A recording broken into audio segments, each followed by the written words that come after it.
quiero comenzar con una frase que seguro que también me habéis escuchado mucho porque me gusta, que es: la calidad de un sistema educativo no puede ser nunca mayor que la calidad de sus profesores.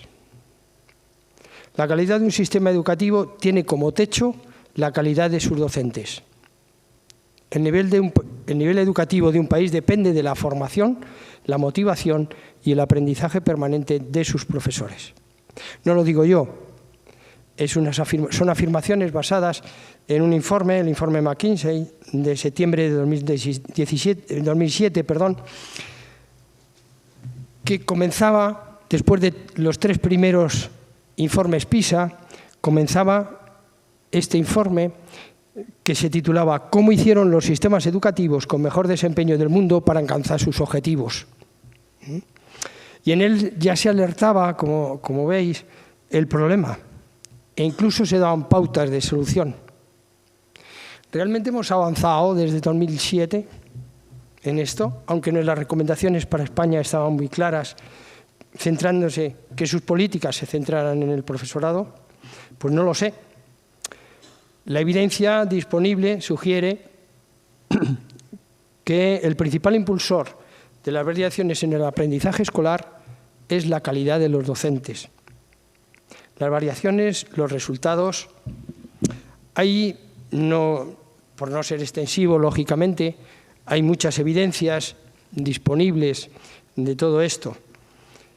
Yo me voy a acercar fundamentalmente a esta que os pongo aquí, en la cual, desde el Consejo Australiano de Investigación Educativa, en el cual John Hattie, de la Universidad de Auckland, de ese Consejo Australiano de Investigación Educativa, decía que es digamos que para mí es el estudio más completo, porque se analizan 500.000 estudios sobre los efectos de la influencia o los factores que determinan el rendimiento y los resultados de los alumnos, y señala que el porcentaje relativo a los profesores está en torno a un 30%, aunque bien es cierto que el porcentaje de los alumnos, algo, y muchos de ellos, dependen también del profesorado directamente.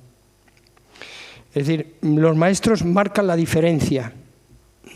¿Cuál es, digamos, de alguna manera, por qué o cuál es esa razón de ese porcentaje tan alto, de esas evidencias?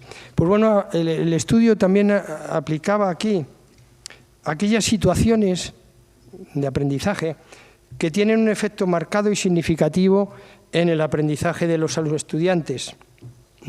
Y hay algunos incluso negativos. Y como veis ahí, no sé si se ve muy bien, pero tenemos ahí, por ejemplo, la retroalimentación o el feedback, que ha hablado también la profesora esta mañana. Cómo es una influencia positiva, un tamaño del efecto del 1.13 referente al profesor. También entra ahí la calidad de la enseñanza, también del 1.0, o la instrucción directa, el 0.82, la disposición de los estudiantes para aprender, el 0.61, ahí ya depende del estudiante, el ambiente de la clase, 0.56, los desafíos de metas, tutoría entre iguales, es decir, va reseñando una serie de aspectos donde la influencia del profesor se ve que incide directamente en los resultados académicos y en el rendimiento de los alumnos y, por tanto, en el aprendizaje, lógicamente. Por tanto, esto nos lleva a plantearnos, o por lo menos a refrendar, que somos importantes, los docentes, que es muy importante.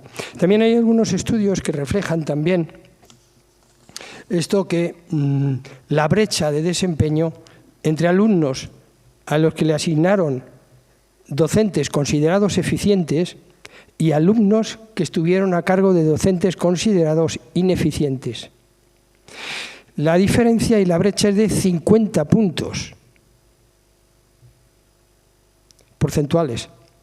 Y fijaos que frente a otros apartados en los cuales parece que estamos haciendo mucho hincapié en las políticas, como es la ratio, y estamos centrándonos en un concepto, por ejemplo, como la ratio, un aspecto que evidentemente es bueno, sería muy bueno, pero que frente al profesor excelente, que tiene esa brecha de 50 puntos, la ratio solo tiene 8 puntos. Con lo cual, bueno, pues creo que dedicamos a lo mejor demasiado tiempo a recursos, a cuestiones materiales, clima de aula, y no nos estamos centrando en lo verdaderamente importante, que es el profesor. Porque es el que cambia, o puede cambiar, la educación. Puede cambiar el sistema educativo. Por eso me gustan las políticas que también están centradas en ese valor añadido. ¿Cuál es el valor añadido? A mí me gusta decir que es la diferencia entre el logro académico esperado y el obtenido, teniendo en cuenta las características escolares, familiares y sociales. A ver, cuando me estoy refiriendo ahora al profesorado y el valor añadido, no me refiero a los profesores de infantil solo, me estoy refiriendo a todos los profesores, infantil, primaria, secundaria, bachillerato, ciclos formativos, universidad, etc. Es decir, ¿qué valor añadido estoy creando yo o estoy haciendo yo, o estoy generando en mis alumnos? Porque a lo mejor mis alumnos, aunque no vinieran a clase, iban a tener los mismos resultados. ¿Qué valor estoy dando yo a esto? Bueno, pues esa contribución que la escuela y el profesorado proporcionan al progreso de los estudiantes, esto es importante. Y esto depende fundamentalmente del profesor, de un profesor excelente. Por tanto, también es cierto que el profesorado, los mismos profesores, cuando hacemos encuestas e investigaciones sobre este tema, los profesores lógicamente también consideran que no solo depende de su desempeño docente, y ellos lo saben, y también es un foco de frustración, porque no pueden en algunos momentos tomar las medidas.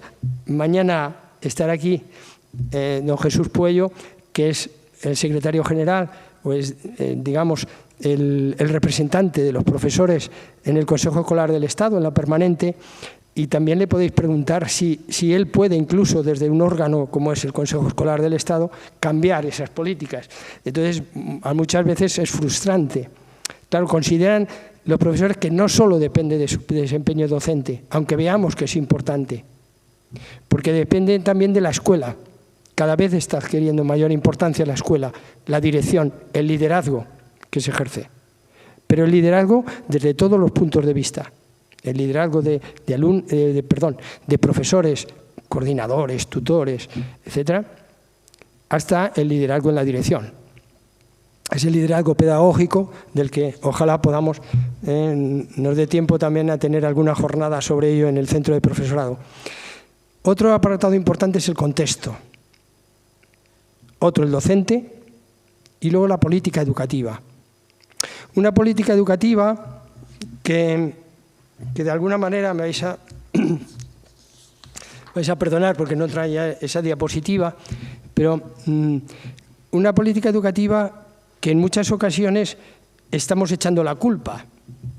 Es decir, hemos recibido muchos cambios en educación, muchas leyes educativas desde un momento, pero a ver, si echamos un vistazo a todas y reflexionamos todas, es un camino a recorrer. Un camino, a mí siempre me gusta ser positivo, y fijaos, si ya llevo tiempo sufriendo, entre comillas, leyes educativas, e intentando ponerlas en práctica también en mis centros educativos. Entonces, bueno, pues hemos partido desde esos años 60 en los cuales el conocimiento era lo más importante, era el centro, Hemos ido pasando con otras leyes en la cual lo importante ya eran también los procedimientos, ya no solo los contenidos, los procedimientos. Después también pasaron a ser las actitudes. Esas actitudes dieron paso después a capacidades. Es un paso más, no es algo añadido, sino que estamos ampliando, mejorando a la luz de los estudios, a la luz también, en cierta medida, a la luz de la ideología en esos momentos. Y después vamos a pasar de esas capacidades, vamos a pasar a las competencias. Esas competencias que ya vamos a hablar hoy un poco de ellas. Y yo me gusta poner otro paso adelante, que incluso hubo una ley en la cual, que no se llegó a poner a efecto, pero que luego también sirvió de base a otras posteriores, en la cual, que era la ley de calidad. Y en esa ley de calidad establecía la evaluación como un elemento fundamental para la mejora y el desarrollo. La evaluación. Ese es el camino siguiente. Creo que es el punto siguiente. De conocimientos, procedimientos, actitudes, capacidades, competencias, y esas competencias, y la siguiente raíz es la evaluación. La evaluación como mejora.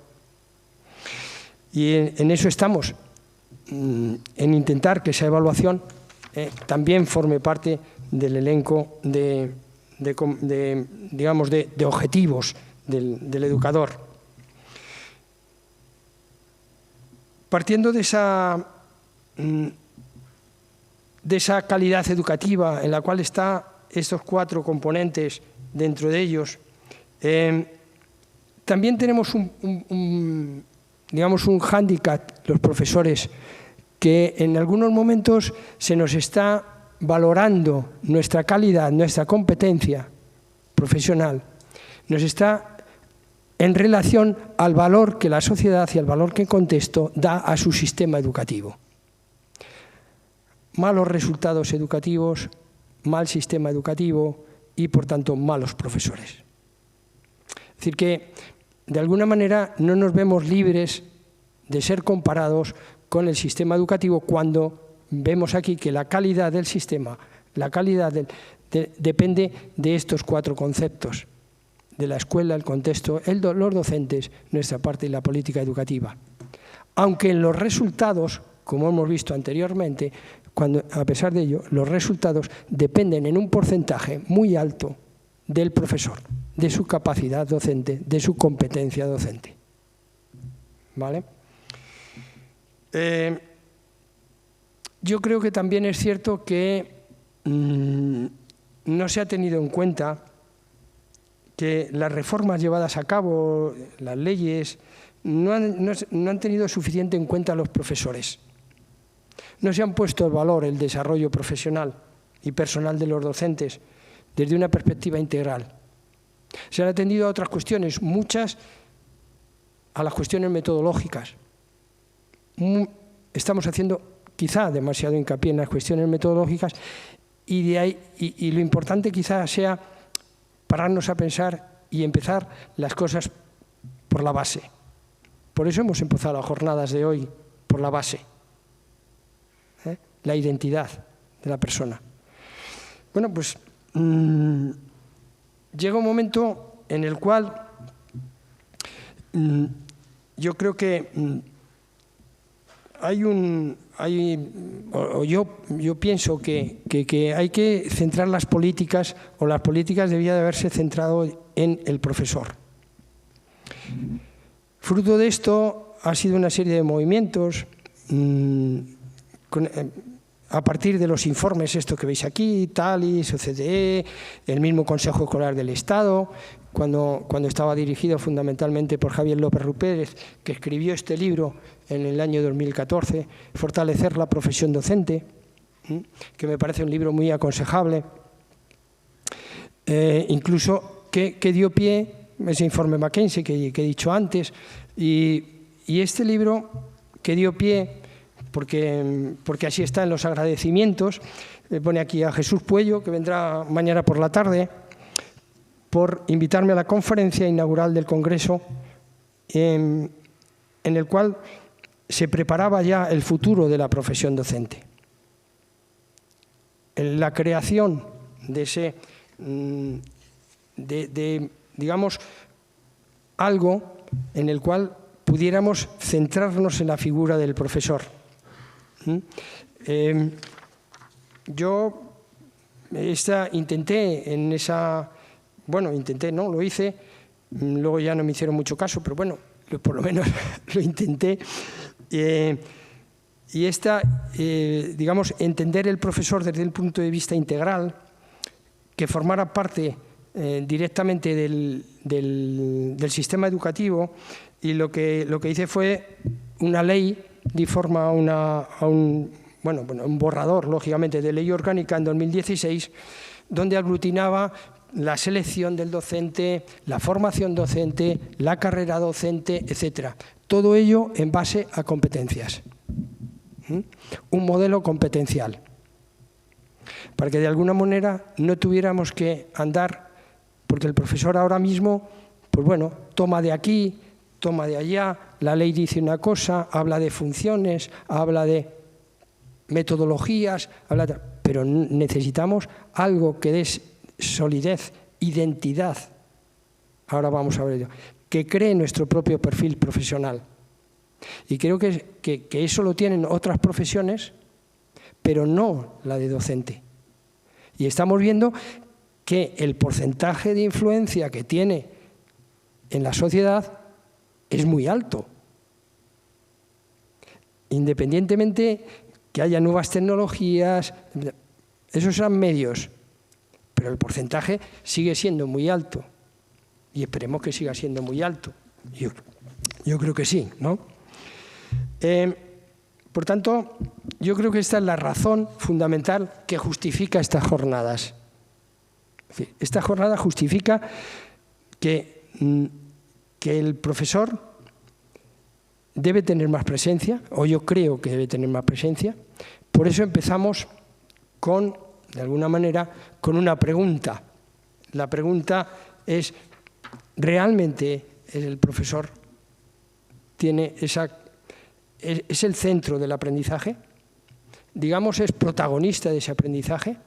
O como bien ha dicho la profesora Gómez del Pozo, está relegado a otro ámbito, al ámbito de acompañar, guiar. A ver, si yo genero situaciones de aprendizaje, no guío, sino que lo que estoy haciendo es siendo el principal motor de eso. Soy el motor.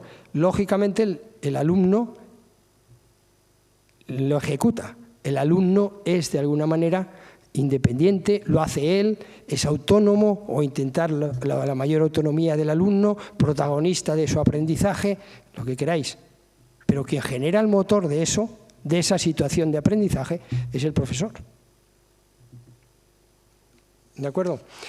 Bueno, pues ahí está y yo, pues buenamente voy a intentar, en esta charla que he puesto el título, la evaluación basada en competencias como desarrollo profesional docente, pues intentaré aportar un granito de arena hacia la mejora docente, hacia el desarrollo profesional del docente. Una reflexión de nuestro desempeño, una reflexión que me hago a mí mismo también, que intento hacer lo más posible, ¿no? Porque ahí está la base de la mejora. Y no solo es para los que estáis aquí, de formación inicial o que estáis empezando, sino para aquellos que tenemos ya, fijaos, un recorrido docente bastante grande, para reflexionar sobre esto, intentar dar ese enfoque distinto que cada situación y cada contexto necesita. Por eso voy a centrarme en tres apartados: competencias docente, desarrollo docente y evaluación y mejora, que es lo que tiene el título. Pero voy a empezar con otro orden distinto. Vamos a empezar por las competencias docentes. ¿Qué entendemos nosotros por profesional docente? ¿Cómo podemos ser mejores docentes? ¿Qué entendemos o qué competencias debe tener ese profesional docente? Intentaré dar alguna respuesta. Yo creo que el profesor competente es el que usa sus conocimientos, capacidades, habilidades, destrezas, valores, actitudes y comportamientos para conseguir el reto de educar a sus alumnos. Es decir, tiene las competencias profesionales necesarias y suficientes para desarrollar las funciones y conseguir los fines educativos. Este sería. Y aquí en la diapositiva yo creo que es bastante elocuente en que la calidad docente se debe adaptar a nuevas realidades, a necesidades profesionales. Hay una nueva profesionalidad. Con ese concepto moderno de profesión, la cultura, que nos va a determinar un nuevo perfil profesional docente.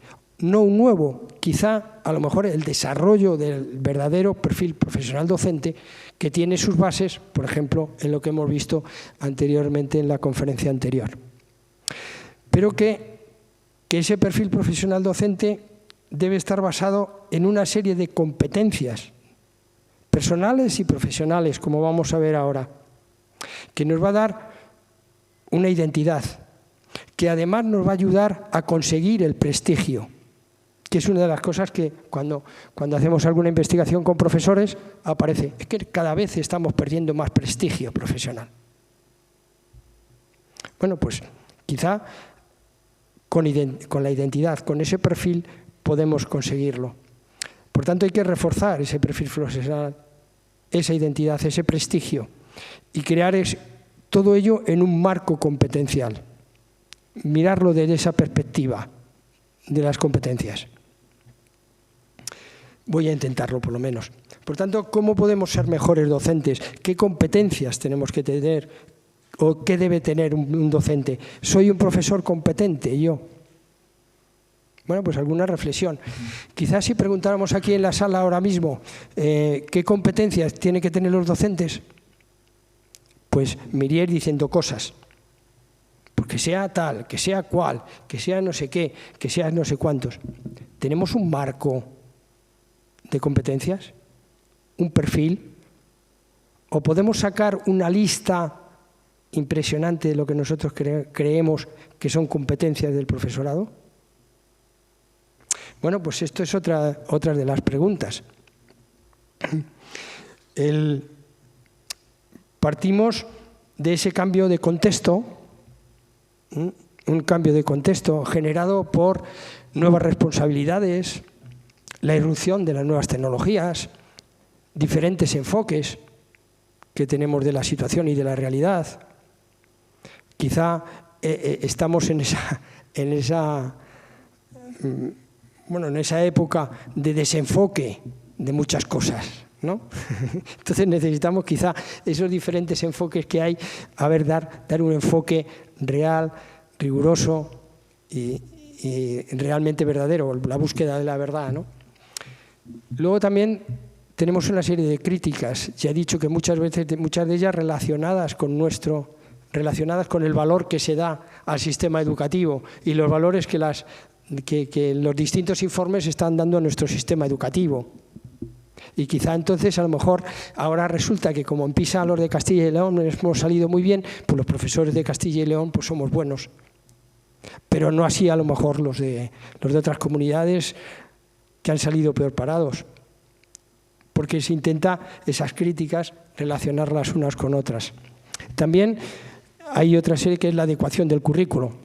Bueno, nada hay que decir de muchos de los compañeros que están ahora adecuando el currículum a la nueva normativa y que por tanto pues sufren esos cambios también. También la autonomía, en búsqueda de esa autonomía. Sería para hablar aquí de autonomía para también otras jornadas enteras. La transformación de los centros.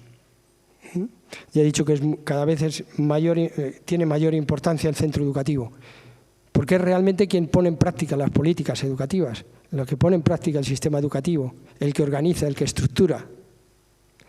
Y por último, las reformas y la innovación. A veces nos hemos centrado solo en esa innovación, en ese contexto de innovación, en la metodología.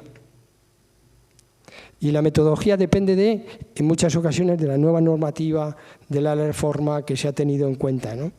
Por tanto, bueno, pues partimos de ese cambio de contexto.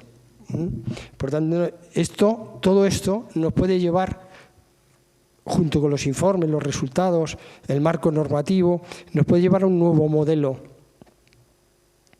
Un nuevo modelo que se centra en dos apartados. Uno, la calidad educativa, con esos informes, en cuanto a resultados, donde está el docente, el centro educativo. Y por otro lado, el profesional docente. El profesional docente, su identidad, su prestigio, su perfil profesional, como elemento fundamental para luego después acceder a esa calidad educativa, poder conseguir esa calidad educativa. Ese perfil profesional que está basado fundamentalmente en competencias, en actitudes,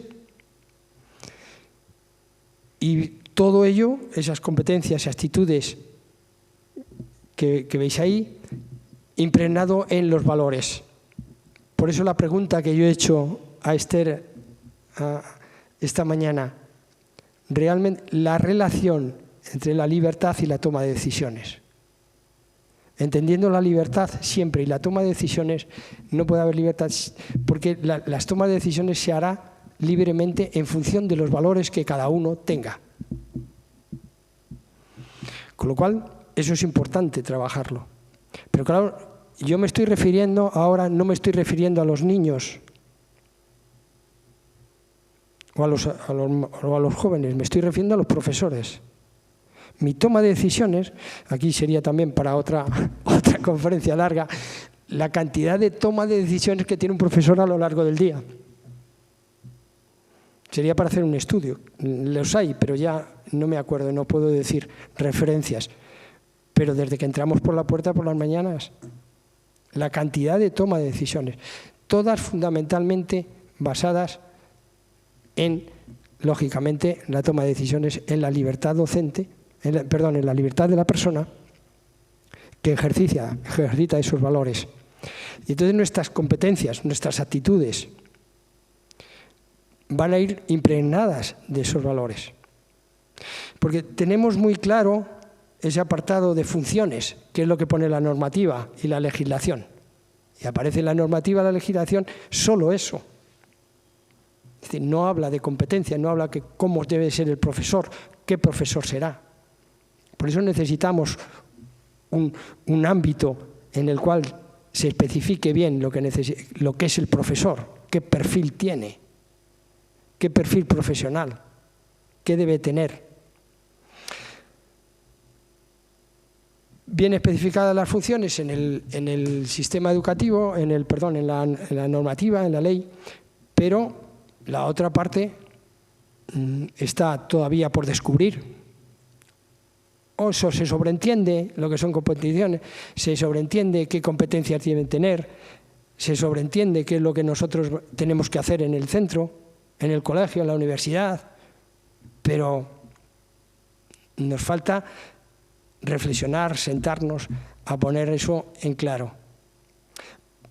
Porque claro, si yo lo tengo aquí, todo esto bien realizado es lo que yo entiendo por un desempeño eficiente de mi trabajo. Pero ese desempeño eficiente, ¿soy yo un profesor competente? ¿En qué me baso? ¿Qué tengo que tener en cuenta para saberlo? Si yo realizo ese desempeño eficiente, si mis valores, si mis competencias, si mis actitudes son las adecuadas. Eso es lo que hay que reflexionar. Y aunque estéis como yo, después de 40 y tantos años en la enseñanza, aunque estéis en esa etapa, os lo tenéis que seguir planteando. Es decir, realmente yo eso es lo que realmente tengo que hacer. Si yo utilizo bien mis conocimientos, mis capacidades, mis habilidades, mis destrezas, mis valores, mis actitudes, mis comportamientos para educar a los alumnos. ¿Tengo yo esas competencias profesionales, personales? ¿Las tengo bien desarrolladas para poder afrontar el reto de educar a los alumnos? Esa es una reflexión que debemos hacernos. Por tanto, bueno, pues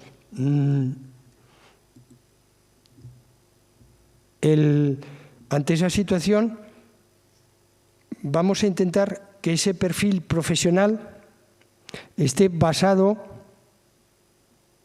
en esas competencias. ¿Qué calidad doy a todo esto? ¿Soy competente en las funciones que me marca la normativa? Funciones como, no la he puesto ahí, pero vamos, es lo que pone la ley, ¿eh?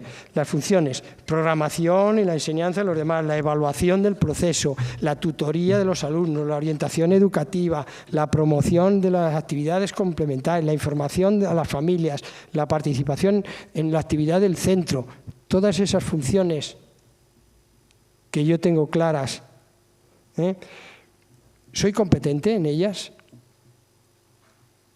Es decir, ¿tengo los conocimientos, las actitudes adecuadas, las habilidades, las destrezas? Claro, ante esto voy a ver cómo las puedo mejorar. Primero, ver si las tengo o no y después cómo mejorarlas. Pero claro, primero voy a centrarme en qué es esto de las competencias.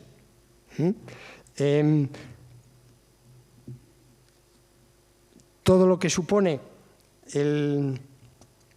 las competencias que tenemos, estaba viendo que habría que echarlo para atrás. Vale. Esas competencias que tenemos aquí, hay, desde que apareció el informe de Lors, apareció ya hablando de competencias profesionales, pues ahí aparece lo que él entendía en 1996, sobre él diferenciaba aprendizajes, le contaba aprendizajes, y le decía que el saber, el hacer, el convivir y el ser.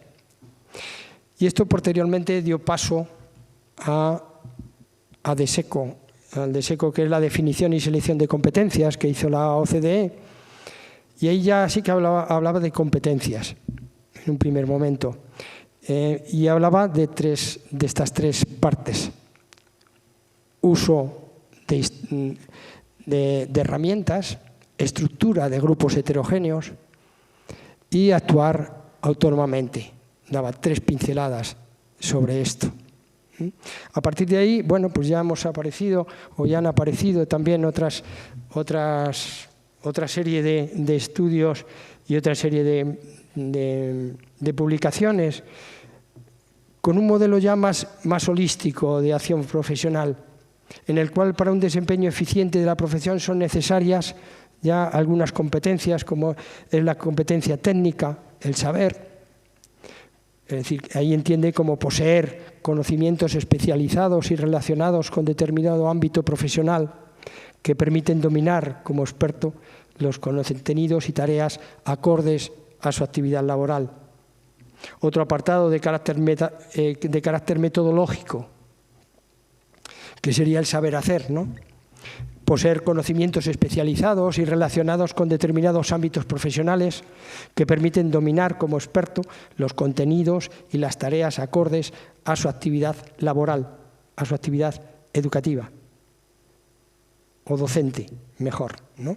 Ese carácter metodológico, procedimientos adecuados, tareas pertinentes, solucionar problemas de forma autónoma, transferir con ingenio las experiencias adquiridas a situaciones novedosas. Ese es el carácter metodológico, el saber hacer, aplicar los conocimientos a situaciones de aprendizaje. Utilizar esos procedimientos adecuados a las tareas pertinentes. Quizá hemos centrado mucho, yo creo, personalmente, que estamos centrando mucho en los profesores, en ese saber hacer, en esa parte metodológica, pero no tanto en ese carácter, en esto que viene a continuación, el participativo, el saber estar, el entendimiento, lo que luego voy a ver un poquito más adelante, que es la cuestión interpersonal e intrapersonal, dispuesto a la comunicación, la cooperación con los demás, comportamiento orientado hacia el grupo, al trabajo en equipo. Y por otro lado, a la parte personal, al ser. Tener a veces una imagen realista de sí mismo, la imagen del profesor, como elemento fundamental de la educación. Actuar, de ahí que la pregunta de la libertad, actuar conforme a las propias convicciones, asumir responsabilidades, tomar decisiones y relativizar también, yo añadiría más que relativizar, diría aprender de las posibles frustraciones, esas frustraciones que en muchas ocasiones tenemos, ¿no? Los docentes. No es fácil, sería aquí, ya lo he dicho antes, si pusiéramos a hablarnos todos o a decir qué competencias son las que necesita un profesor o las que debe tener, no es fácil hacer una lista de capacidades básicas del docente, pues saldrían muchas probablemente. Y además, cuando nosotros trabajamos en un contexto tan cambiante, con muchas situaciones completamente distintas, en las que las personas actúan ante un mismo estímulo de formas diferentes y que no actúan igual en 2 horas distintas y un día sí y otro no, ¿no? Por tanto, ahí agrupa en 2 grandes dimensiones, o habría que agruparlo en 2 grandes dimensiones. Una, la dimensión cognitivo-académica, en la que incluye los saberes del docente, sus estrategias pedagógicas, su efectividad en la transmisión y construcción de conocimientos de los alumnos. Y otra parte, una dimensión vincular y actitudinal, en la que se incluyen la transmisión de valores morales y éticos necesarios para el desarrollo profesional y personal. Se incluye además la motivación, el liderazgo, la empatía, la actitud positiva, el equilibrio emocional. Yo añadiría también la colaboración con los demás, la comunicación, el trabajo en equipo. Es lo que algunos llaman esas competencias blandas o soft skills, ¿no? Bueno, pues hay otro modelo también que me gusta mucho, que es el modelo de este triángulo, una especie de iceberg, en el cual podemos encontrar o enumerar las competencias claves del profesorado ahí en dos grandes apartados. Un apartado, perdonad que me ponga las gafas para no cometer errores, un apartado en el cual está lo que no se ve, el desarrollo, lo que no se ve, que está ligado más a las personas y que son los que van a garantizar los resultados superiores. En ello están las actitudes, valores, la personalidad, el rol del profesor, lo que hemos denominado perfil docente, su motivación, etc. Y luego lo que se ve. ¿Y qué se ve? Las habilidades, los conocimientos, que son necesarios, pero que no garantizan resultados superiores. Y quizá en nuestra formación docente estamos haciendo mucho hincapié en esa parte de arriba, en habilidades, conocimientos, y nos estamos dejando la parte fundamental del triángulo. Con lo cual, a veces no podemos transmitir lo que no tenemos. Con lo cual, bueno, pues habrá que reflexionar sobre esto. Esto que estoy diciendo es simplemente para reflexionar un poco acerca de nuestra labor como profesionales de la educación. Y entonces, bueno, pues algo nos tiene que interpelar todo esto, ¿no? Ya la Comisión Europea también planteó en su momento, en el documento titulado Principios Europeos Comunes para el Profesorado, Competencias y Cualificaciones, que agrupa las competencias clave del profesorado en 3 grandes apartados. Trabajar con los otros, trabajar con la información, el conocimiento y las tecnologías, y trabajar con y en la sociedad. Digamos que este sería el modelo de esa Comisión Europea que, bueno, pues ahí veis trabajar con la información, el conocimiento y las tecnologías, acceder, analizar, comprobar, reflexionar, transmitir el conocimiento usando las tecnologías. Elaborar y gestionar entornos de aprendizaje con libertad intelectual. Bueno, pues aprender de la propia experiencia. Bueno, pues ahí está. No voy a detenerme porque son documentos que están ahí y que podéis ver en cualquier momento, ¿no? Y luego tengo mi propio modelo de competencia docente, o bueno, de todos he sacado yo este. Tampoco es nada extraordinario porque es evidente y es obvio, ¿no? Ahí en la existencia de una serie de competencias personales en la base de todo. Digamos que ver la visión del profesor en base a competencias o la visión del profesor desde ese paradigma competencial, en el cual tenemos unas competencias docentes que yo dividiría en 3 grandes grupos, que son esas competencias personales, competencias ético-profesionales, que hemos ido viendo, no me voy a detener en ellas. Por eso la jornada de esta mañana, la primera conferencia de esta mañana. Luego, para mí muy importante, esas competencias intrapersonales e interpersonales. No solo para cualquier persona, pero el profesor también vive de emociones. El profesor también vive de ir al aula y encontrar una interrelación directa entre alumnos, profesores, los demás compañeros, el centro, las familias.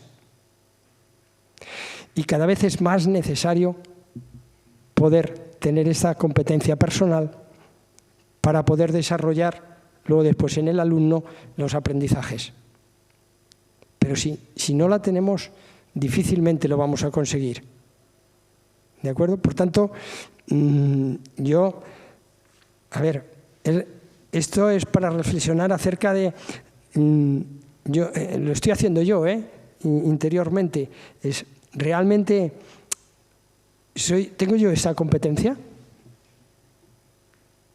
Y a la vez que lo digo, me interpelo y pregunto, pues sí, no, aquí no. Una especie de examen general, ¿no? de lo que soy. Y luego las competencias sociales, muy importantes. Esas competencias sociales que pueden ser interactivas, proactivas en muchos casos, también cooperativas, trabajo con muchas personas, con compañeros, trabajo en equipo, ya no se trabaja solo ni de forma individual. Yo tengo que tener esas competencias sociales de trabajar en equipo, trabajar de forma cooperativa, en el aula y fuera del aula, porque las redes de profesores son fundamentales para poder desarrollar una buena labor docente, ¿no?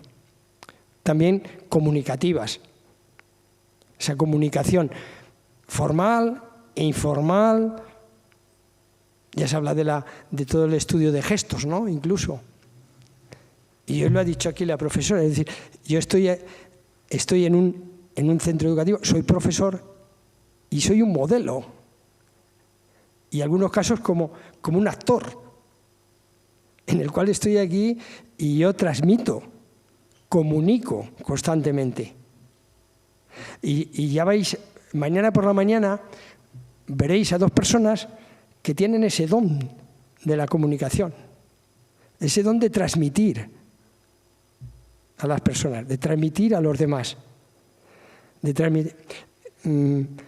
bueno, hay un vídeo por ahí que algunas veces les pongo en clase, en el cual la profesora, bueno, pues dice, bueno, es que también es importante pedir perdón y tal a los alumnos.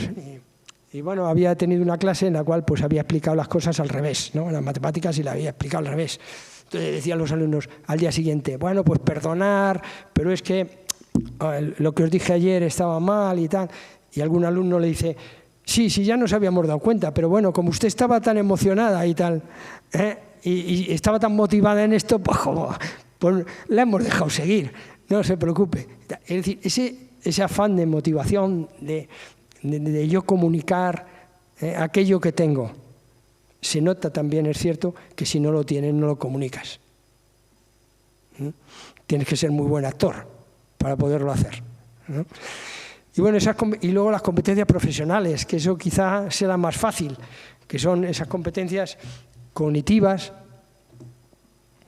las competencias técnicas y las competencias pedagógicas. Y bueno, a veces sabemos mucho de muchas cosas, tenemos capacidad para tenerlas y luego, sin embargo, estamos dejando las capacidades y las competencias pedagógicas en muchos casos. La competencia pedagógica no lo entiendo yo como utilizar la última tecnología o utilizar la última metodología activa, sino como una reflexión más profunda. Conocimiento didáctico, todo lo que supone la didáctica, importante, la didáctica.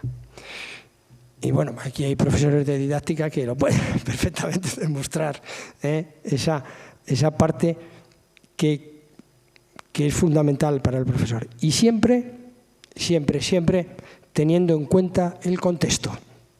Muy importante el contexto. Porque todo esto, esas competencias, si no se adaptan al contexto, fracasas. No eres competente, porque el contexto te marca tus competencias. En muchos casos, bueno, en muchos casos, todos los centros educativos son diferentes. No solo los alumnos, los centros educativos. El contexto en el que yo me muevo es completamente distinto. Y como no lo tenga en cuenta, todas las competencias interpersonales, intrapersonales o comunicación cooperativa, es imposible. No llegaré nunca a comunicar, no llegaré nunca al alumno. Y esos contextos son muy variados y distintos. Y no es lo mismo dar clase presencialmente que vía online que en otros contextos. Y es que es completamente distinto. Con lo cual, mis competencias tienen que ajustarse a esa realidad. Y no será lo mismo mis competencias pedagógicas dando clase presencialmente a 40 niños o a 20 niños de primaria que en una universidad online. Es que no son iguales. Podré ajustar, hay que ajustar, pero quizá necesito prepararme, desarrollar esas competencias pedagógicas. No sé cómo vamos de tiempo y lo mismo me estoy pasando. Hay que ajustar. Uf, pues si no he empezado. Siempre me pasa, o sea que no pasa nada. Ya eso ya lo tenía yo en cuenta. Ese desarrollo profesional docente es un proceso. Y ese proceso que tiene dos patas. Es un proceso que no dura que no termina nunca. Ya he dicho, yo, es que ya no me acuerdo cuántos son, 1700, después de 17.925 días dando clases sigo en ese proceso y todavía no sé nada. Entonces, bueno, pues ese proceso de desarrollo profesional es el que se basa en dos patas fundamentales. La formación docente, que no termina nunca, no es... También sería para hacer 2 jornadas sobre formación docente. Y luego el ejercicio profesional. Un proceso en el que esa formación docente y ejercicio profesional, quizá tenía que haber puesto la flecha doble, la formación docente y el ejercicio profesional deben ir de la mano. De ahí que me gustaría cambiar el paradigma de formación, porque entendemos la formación, tanto la formación inicial como las clases en la universidad, la formación permanente luego después con ir a unos cursillos. Y yo entiendo la formación permanente desde el desarrollo profesional, desde ese desarrollo profesional, donde si yo tengo que entender, desarrollar, comprender, para poder luego poner en práctica una metodología activa, si yo esa metodología activa la desarrollo dentro de mi profesión, en el aula, por ejemplo, de alguna manera es otra formación distinta. Es lo que se entiende ahora como entrenamiento, ¿no? Sería ese entrenamiento, no tanto esa formación permanente, que voy a un cursillo, que lo más que saco, según las últimas investigaciones, está en torno a un 4%, y lo que se pone en práctica luego en clase no llega ni al 10% de lo que has escuchado. Te vas muy contento a casa, muy motivado, y luego la verdad, pues cuando llega el lunes ya es completamente distinto y la cosa, es que esto no se puede hacer con estos alumnos que tengo. ¿Cómo lo voy a hacer con estos alumnos? Es imposible. Esto se queda en la teoría y tal. Bueno, haré esto sí que me gusta, bueno, voy a hacerlo. Pero no es un entrenamiento profesional, la mentorización. Por ejemplo, ¿no? Como elemento fundamental. Y todo ello dirigido a ese desarrollo o desempeño profesional docente, tanto a nivel individual, a nivel de centro educativo y al nivel de sistema educativo, ¿no? Ser competente, ahí es donde está la clave fundamental. ¿Y cómo mejorar en este proceso? ¿Cómo mejorar mi desarrollo profesional decente? ¿Cómo mejorar mis competencias y mi desempeño profesional? No solo me valen las funciones que debo realizar, sino qué se espera de mí. En muchas ocasiones no es... A ver, esto suelo poner el ejemplo, seguro que me habéis oído alguna vez, del ámbito deportivo, en el que yo también he participado y tal. Entonces, en el ámbito deportivo, bueno, pues yo elijo a un jugador por sus competencias, pero luego, a la hora de la verdad, yo le tengo que decir lo que yo espero de él. Es decir, de ti espero esto, que hagas esto. Como tienes estas competencias, tú luego haces esto y esto. Claro, cuando a mí me dicen, haces esto y esto, yo ya sabré si haciéndolo esto bien, realmente desarrollo esas competencias. Ese es el cambio de mentalidad, de alguna manera. Porque si no, las competencias se quedan ahí. Pero claro, esas competencias hay que poner las patas. Esas competencias hay que poner lo que yo determino como indicadores de las competencias. Hay muchos programas de desarrollo profesional, como veis ahí, que pueden darnos y aumentar y mejorar nuestro compromiso profesional, que es la colaboración entre profesores, las talleres de acompañamiento, talleres de análisis de la práctica, también hay ciclos de mejora, hay planes de desarrollo personalizado, desarrollo profesional por asesoramiento, mentorización, focus groups, que de alguna manera ayudan a ese desarrollo profesional. Márcame la hora. 5 minutos nada más. Vale. Yo abogo por la evaluación de competencias. La evaluación como mejora. La evaluación en España a veces ha estado mal entendida, porque la evaluación ha sido siempre para los alumnos. Y siempre ha sido la evaluación como rendición de cuentas. Eres bueno, eres malo, eres regular, hasta aquí o hasta el otro lado. Y la evaluación debe ser entendida de otra manera. Debe ser entendida no solo como esa rendición de cuentas o como el profesorado demanda de responsabilidades, sino como un elemento de mejora continua. Que obtenga información, que difunda valor y que nos ayude en el desarrollo profesional individual y en grupo. Esa evaluación que tiene un proceso, es un proceso de información relevante, que emite una serie de juicios de valor, una reflexión, y al final debemos tomar decisiones. Este es un proceso de evaluación, que es lo que hay. Toma de información relevante, juicios de valor, reflexión y toma de decisiones. Esto es lo que hace, y algunas veces me lo habéis oído, es lo que hace el médico. Y no lo vemos tan normal. ¿Qué hace? Una evaluación. Primero, ¿para qué? Para comprender qué es lo que está pasando, qué es lo que hay. Yo comprendo. Lo primero que hago es comprender con la evaluación, con los indicadores. Comprendo. Y digo,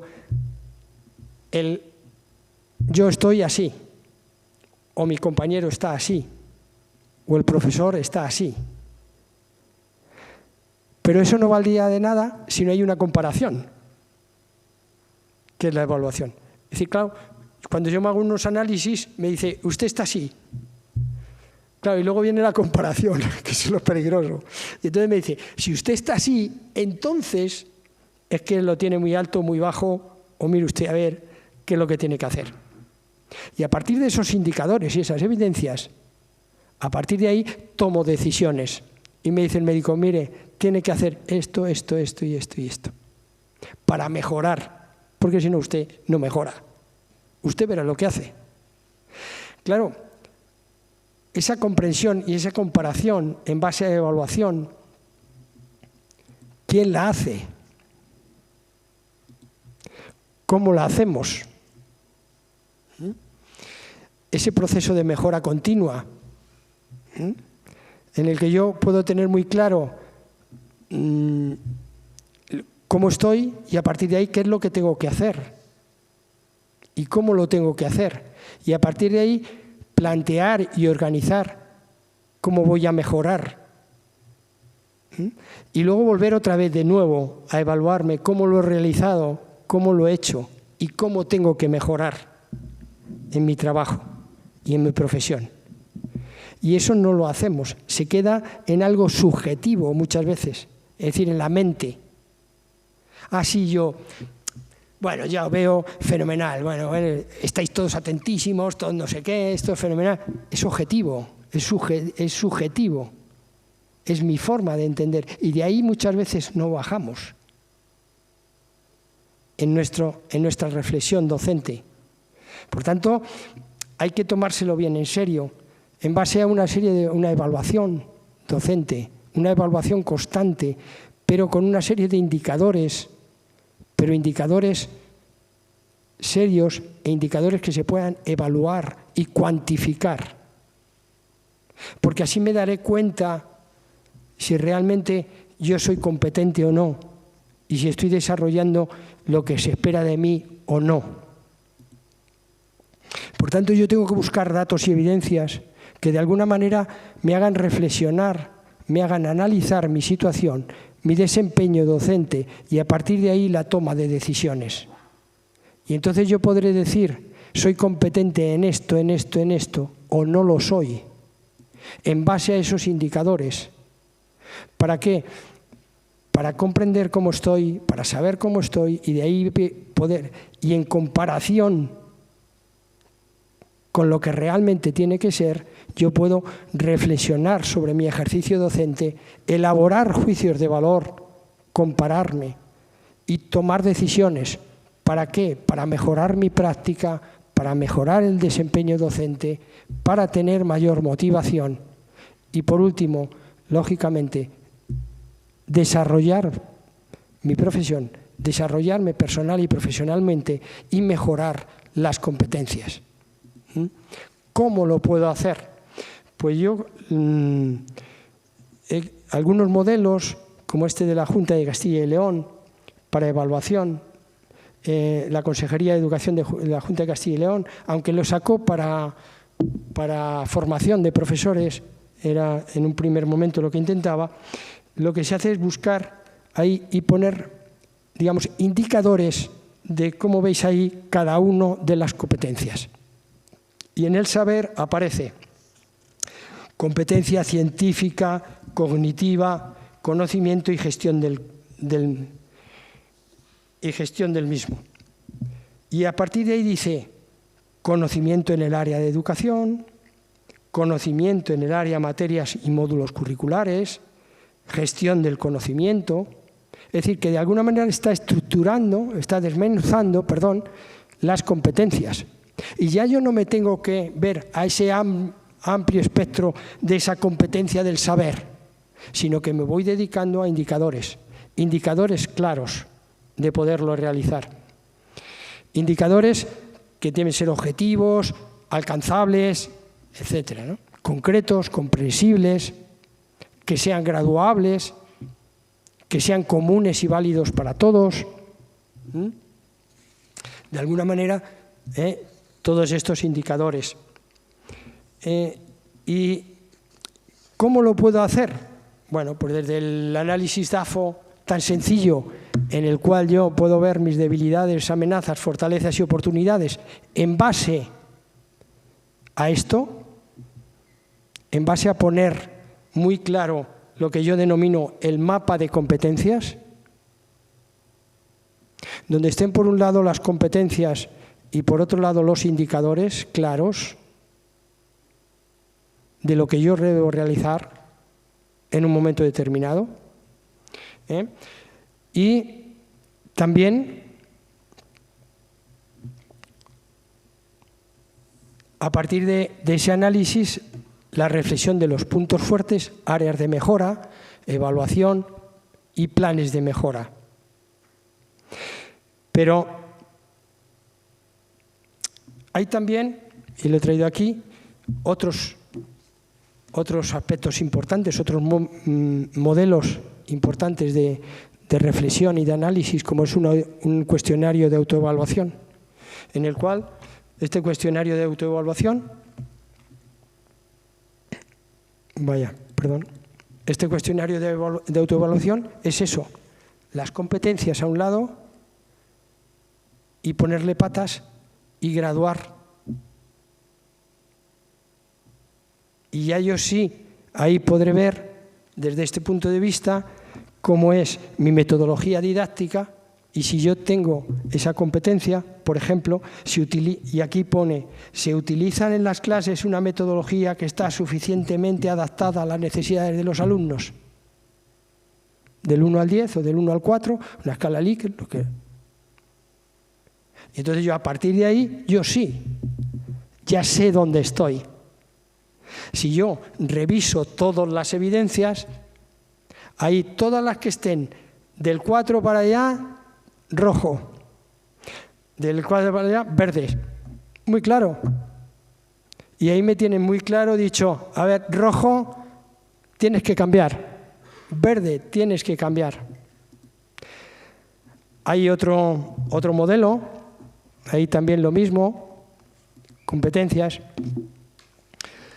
Y ahí, aquí es uno que hice yo, que he hecho yo en los centros, donde he estado, en la cual aparecen esas competencias, los objetivos que se plantean y los indicadores. Por ejemplo, si yo digo en un apartado importante, que es la competencia en el ser, y hablo de misión, por ejemplo, o saber hacer cómo. Pero yo puedo poner ahí objetivos, acompañar, guiar, orientar al alumno en el proceso de enseñanza-aprendizaje. Y un indicador, cumple las funciones propias del profesor según lo que se especifica en el centro o en el proyecto educativo del centro, del 1 al 4. Por ejemplo, actúa como mediador y guía del proceso de enseñanza-aprendizaje. Y esto, O por ejemplo, se entrevista como objetivo de las familias, se entrevista regularmente con las familias y hace seguimiento de ello. De manera que es un examen que a mí me va a trasladar desde los indicadores hacia mis competencias. Y esto, al final, con todas las que tengo, me van a salir los que están en rojo, áreas de mejora, los que están en verde, puntos fuertes, y qué acciones yo tengo que realizar para mejorarlo. ¿Y quién lo hace esto? ¿Quién hace esa evaluación? Pues desde una autoevaluación, que lo puedo hacer yo, o una heteroevaluación. Es decir, alguien externo que pueda hacerlo. O bien una evaluación entre iguales, o la evaluación en el centro educativo en el que estoy. Invitar a hacerlo, esa autoevaluación. Porque si no, no hay mejora, ni personal, ni grupal, ni del centro, ni de nadie. Pues ahí tenemos que empeñarnos en eso, la evaluación como mejora. También hay un instrumento que ha salido nuevo ahora hace poco, que es un instrumento para una enseñanza excelente, se llama así, y tiene 4 prioridades. Comprender el contenido que enseñan y cómo se aprende, crear un entorno de apoyo al aprendizaje, controlar la clase para maximizar la oportunidad de aprender, el clima de aula, presentar contenido, actividades e interacciones que activan el pensamiento estudiantil. Y está en torno a 17 elementos individuales que están aquí. Ahí, comprender el contenido, habría que buscar contar con profundidad y dominio del conocimiento, comprensión flexible del contenido que se imparte.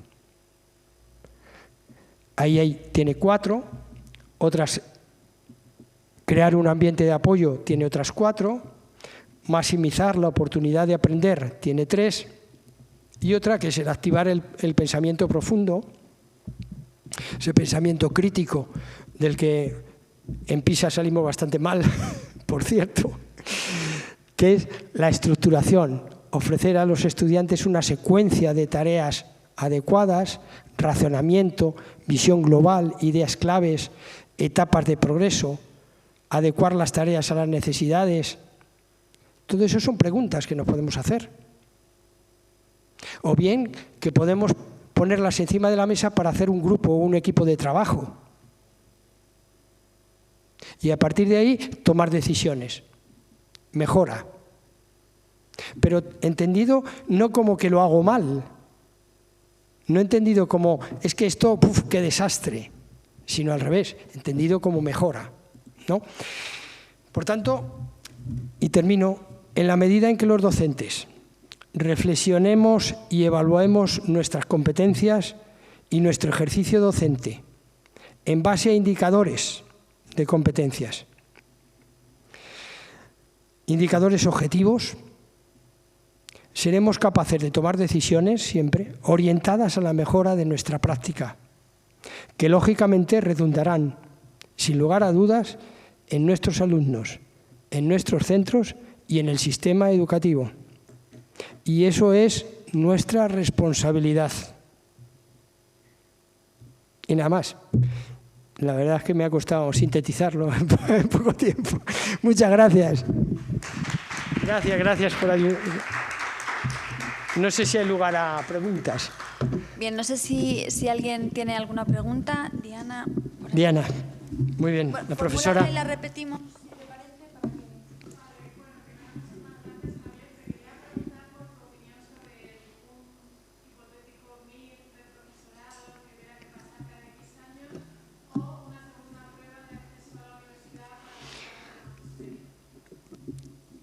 La profesora Diana Eguía, que no sabemos si han podido escuchar la pregunta, le preguntaba al ponente sobre un posible MIR en educación y una posible prueba específica para acceder a los grados de educación.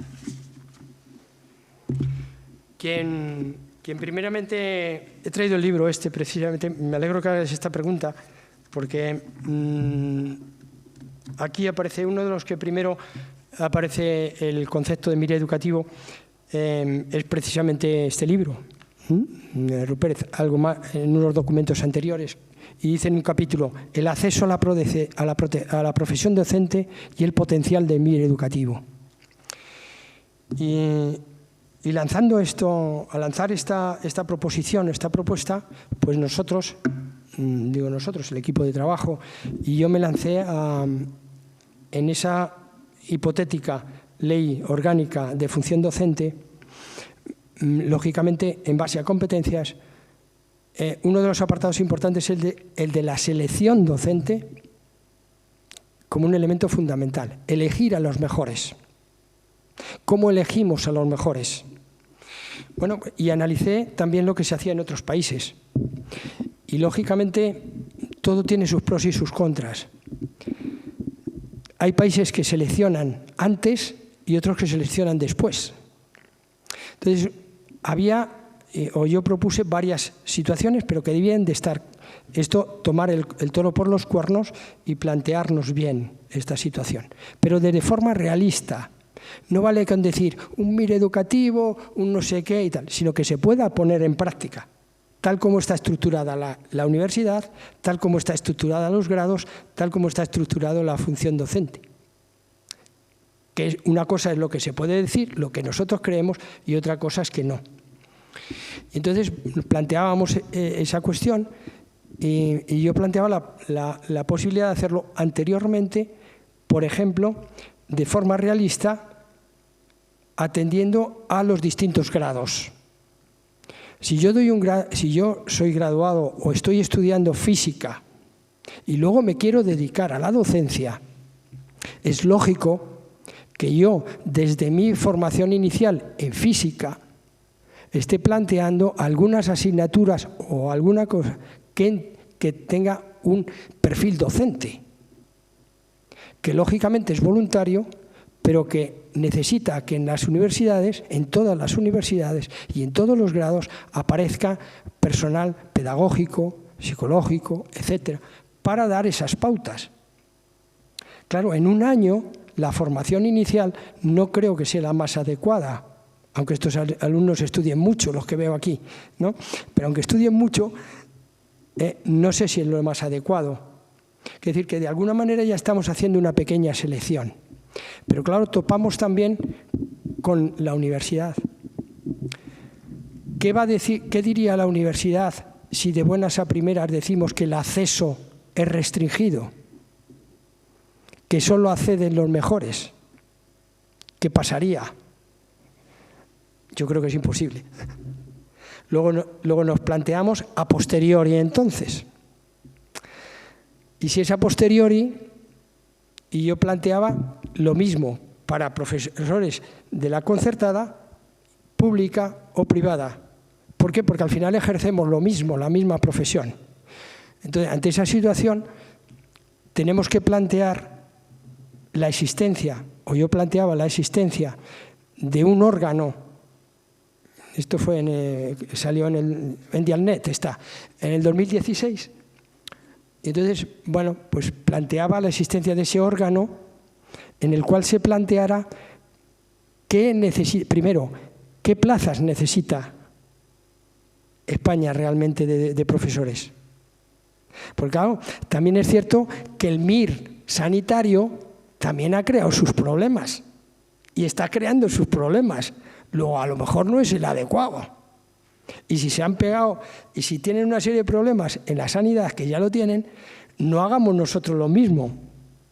Planteémonos otra solución. Por tanto, pero claro, necesitamos, si solo para los exámenes de la EBAU hay 17 EBAUs y 17, imagínate para crear un órgano en el cual dijeran, bueno, España necesita tantos profesores. Entonces, no nos pasemos o no nos... Y luego va muy unido también esto a el acceso. Es decir, ¿qué nota de corte tiene magisterio? ¿Qué nota de corte tiene el máster de profesorado? Y a partir de ahí, ¿qué selección hacemos? Porque, bueno, siempre la frase aquella en España, decir, bueno, tú, bueno, saca por lo menos, si sacas un 5, bueno, pues te haces magisterio, te haces... ¿Sí? Eso selecciona la vocación y sin vocación es imposible. Otra solución es a posteriori. Unas oposiciones, una serie de oposiciones, y que sí tienen las oposiciones españolas, sí, la oposición española sí tiene un periodo de prácticas, pero es prácticamente, o yo qué sé, o preparas un tiberio en el centro y yo qué sé, agredes al director, o es muy difícil que yo creo que me parece que ha habido uno en España de los últimos años, nada más, que no ha conseguido eso. Claro, eso no. Mientras que otros países que están dando muy buenos datos en PISA, le están restringiendo mucho. Pero claro, también va muy en relación con la sociedad, lo que entiende la sociedad, el prestigio profesional. Y si estoy hablando antes de que si no hay un perfil profesional, ¿cómo va a haber un prestigio profesional?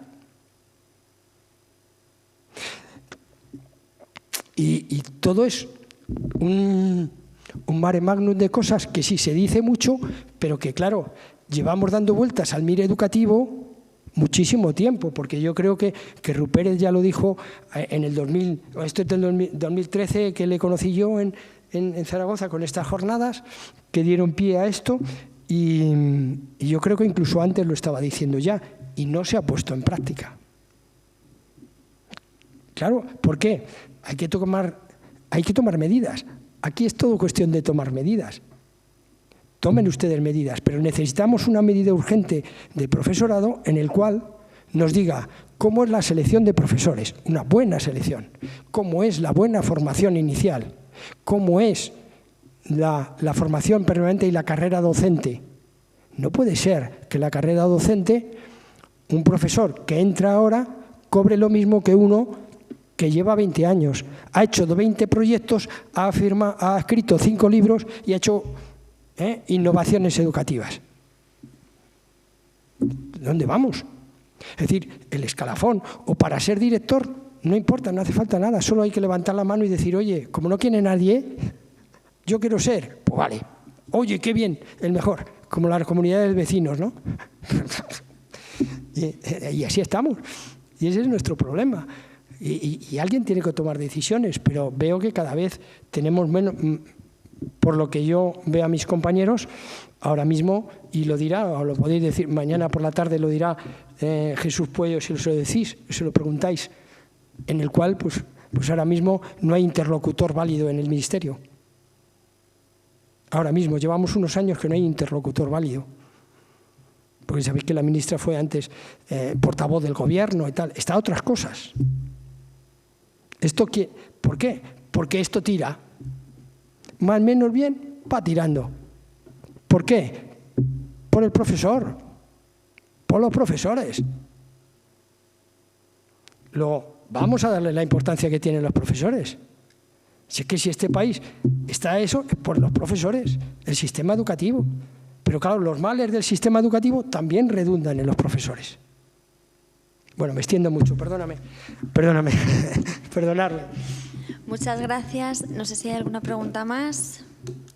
No, bueno, pues como nos hemos excedido un poquito del tiempo, simplemente agradecer esta ponencia que nos ha hecho reflexionar, yo creo, mucho sobre nuestra propia práctica docente, los que estamos aquí, o al menos reflexionar para lo que nos viene, y sobre todo poner en valor la importancia de una buena evaluación y una formación continua del profesorado. También, si me lo permiten, darle las gracias a Javier por esas casi 18.000 horas, hemos dicho, bueno, ¿no? yo creo que voy a intentar, son días lectivos que yo el otro día me planteé el contarlos y verlos, y me pareció interesante, pero se me ha pasado volado, Se me han pasado volados. Pues agradecerte esa docencia, esa dedicación a tus alumnos, que doy fe, como decíamos al principio, de que esa dedicación y ese esfuerzo hacia todos nosotros pues tienen sus buenos frutos. Sin más, si les parece, pues concluimos aquí, no sin antes indicarles que estas jornadas se reanudarán a partir de las 4 con la profesora Seila Trackman, abordando el tema la figura del docente en el sistema educativo finlandés. Seguiremos con el profesor, el doctor Nelson Santos, que hablará de la formación inicial del profesorado, que también hemos estado hablando en esta ponencia sobre ello. Y después de un descanso concluirá don Jesús Marrodán hablando de esas salidas profesionales dentro del ámbito de la docencia. Muchas gracias a todos.